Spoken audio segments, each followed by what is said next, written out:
Hi there, welcome back to Tina's sewing class. Guys, today we're going to be taking a look at the sewing machines, and I'm going to walk you through simple steps on my sewing machine, just one of them. We're going to be doing the straight stitch.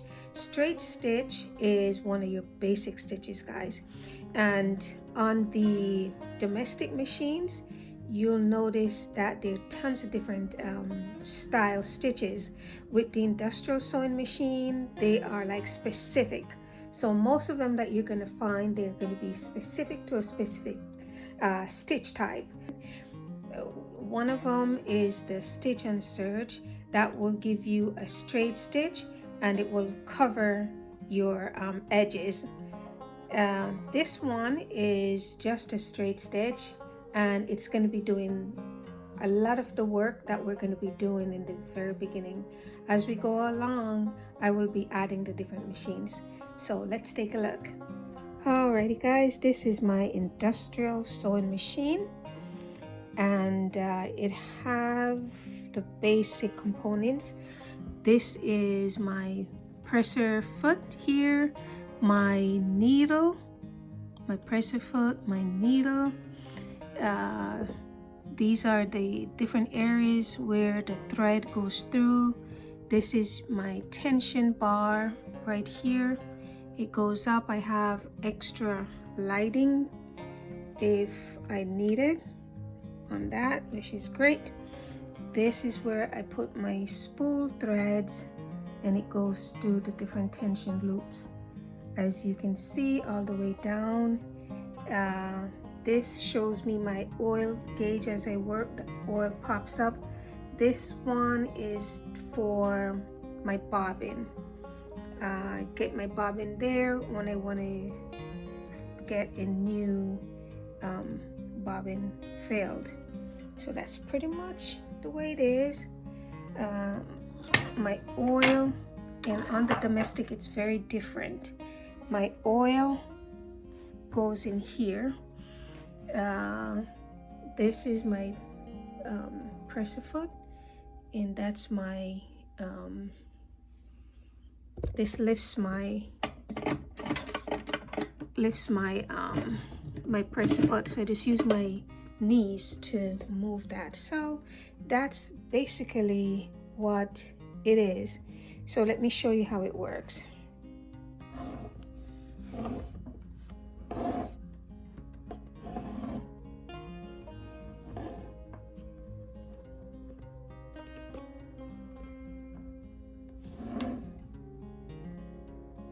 Yeah. Yes. One important thing you want to be doing, guys, is making sure that you're stitching straight. So you want to practice your stitching. And for now, you don't need any other machine than a domestic machine to start with.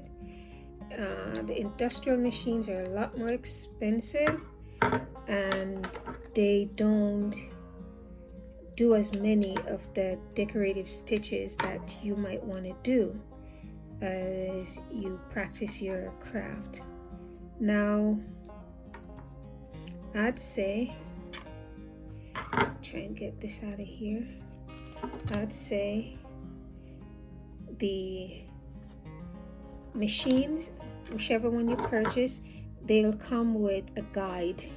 So from the needle to this first line is 1/4 of an inch, then you have 1/2 inch, you have 3/4 of an inch, and 1 inch. This is your seam allowance. I'm not sure how often you'll use your 1 inch, but your 1/2 inch and 1/4 inch you're going to be using a lot. So you want to practice that. And if you have one of those older type of machine where there's no guide, you can use a tape.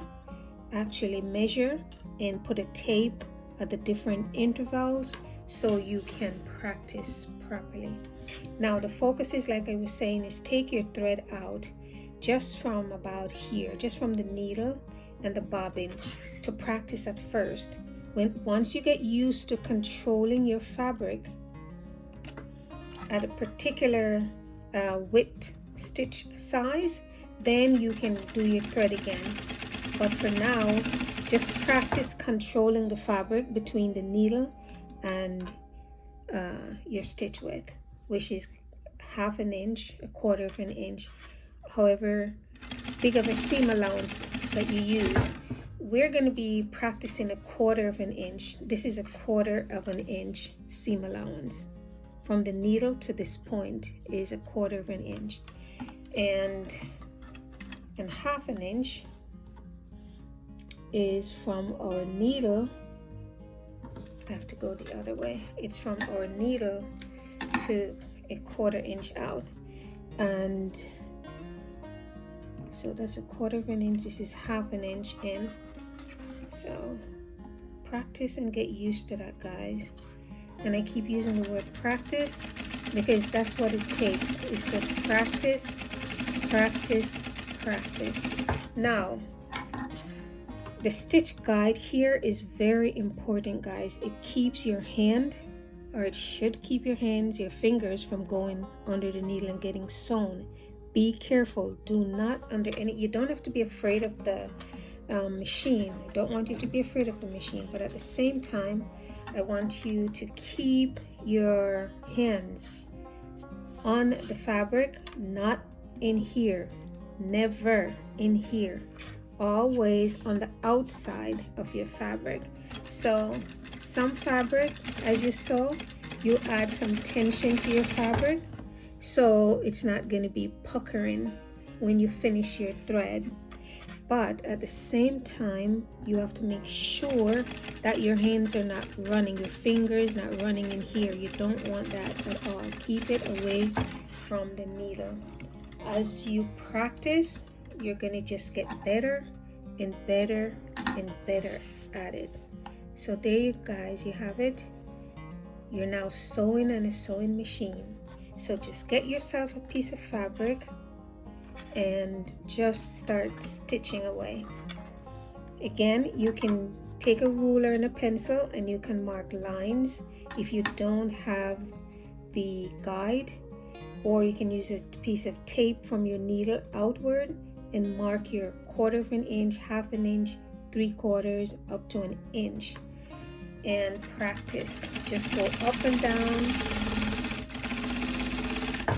and just practice, turn and practice. You don't have to cut your thread every time. You just practice straight stitching. That's all you're doing, is straight stitching to begin. And try and keep your fabric as straight as you can. Keep your fingers away from the needle and practice. Once you get a hang of it, you can start speeding up a little bit. You can go as fast as your machine will take you, but that comes with practice. Okay, guys, there you have it.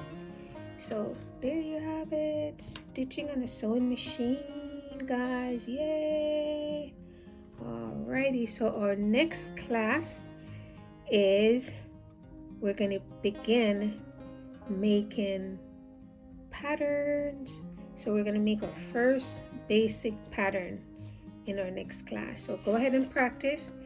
If don't give up until you actually get it down pat. Don't move forward either until you understand what you're doing, because we're going to be doing lots of sewing going forward. All right, guys, thank you so much for watching, and see you in the next class. Ciao, ciao.